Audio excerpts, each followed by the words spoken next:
Pendidikan di China ini bermula sejak zaman dinasti Shang dan berkembang sehingga zaman dinasti Zhou. Pada masa itu terdapat beberapa ahli falsafah seperti Confucius yang menjadi perhatian masyarakat. Confucius yang hidup pada tahun 551 sebelum Masihi hingga 479 sebelum Masihi telah banyak menghasilkan karya, dan antara karya yang paling terkenal ialah Lun Yu atau Analect. Dan ajaran Confucianism terus kekal hingga ke hari ini. Seterusnya, pada zaman dinasti Qin, pendidikan telah menekankan aspek pemahaman perundangan yang telah diasaskan oleh Han Feizu. Han Feizu mengutamakan ketegasan undang-undang bagi mengawal tingkah laku manusia. Sistem pendidikan juga menjadi lebih tersusun apabila Maharaja Syekh Wangdi telah menyeragamkan sistem tulisan. Dan pada zaman dinasti Han, sistem pendidikan diperkukuh melalui penubuhan sekolah tinggi di Chang'an. Penekanan diberikan kepada pembelajaran ajaran Confucianism yang diikuti dengan penubuhan sekolah yang sama pada peringkat daerah dan juga wilayah. Sistem pendidikan semakin bertambah baik dengan adanya teknologi pembuatan kertas daripada campuran kulit pokok, serpihan rami kain dan jaring oleh Cai Lun. Kejayaan ini telah meningkatkan pendidikan di sekolah apabila kertas tersebut digunakan secara meluas.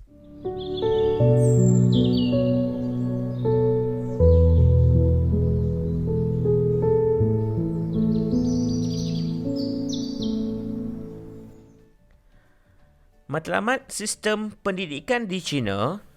Pertama sekali, kepentingan pendidikan dalam tamadun China menyebabkan berlakunya perkembangan dalam sistem pendidikan yang mana melalui pendidikan, negara boleh ditakbir dengan cekap dan berkesan. Matlamat sistem pendidikan tamadun China ada 5.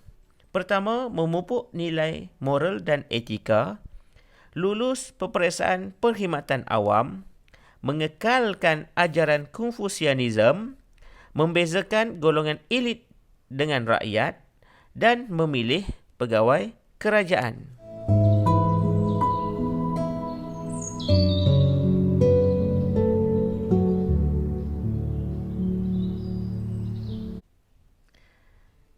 Terdapat tahap-tahap dalam sistem pendidikan di China. Di China, terdapat 3 tahap, iaitu pertama, pendidikan rendah yang mana tumpuan kepada menghafal tulisan serta buku suci tanpa perlu memahami maknanya.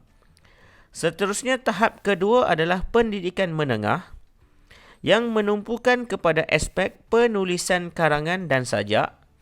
Dan seterusnya adalah pendidikan tinggi. Dalam pendidikan tinggi, mereka perlu menterjemahkan dan menginterpretasikan buku suci serta pelajaran berkaitan etika upacara, adat istiadat dan tanggungjawab rakyat kepada raja dan negara. Di China, terdapat sistem peperiksaan. Peperiksaan perkhidmatan awam adalah komponen paling penting dalam sistem pendidikan dan kehidupan masyarakat China. Peperiksaan ini membolehkan seseorang itu menerima penghormatan dan meningkatkan taraf sosial ke arah kehidupan yang lebih baik. Sistem peperiksaan yang awal mula diperkenalkan ketika pemerintahan Maharaja Wu dalam dinasti Han pada tahun 29 sebelum Masihi dan kekal sehingga tahun 1905 apabila dimansuhkan oleh Maharani Dowager Cixi. Ini adalah Maharani Balu Cixi.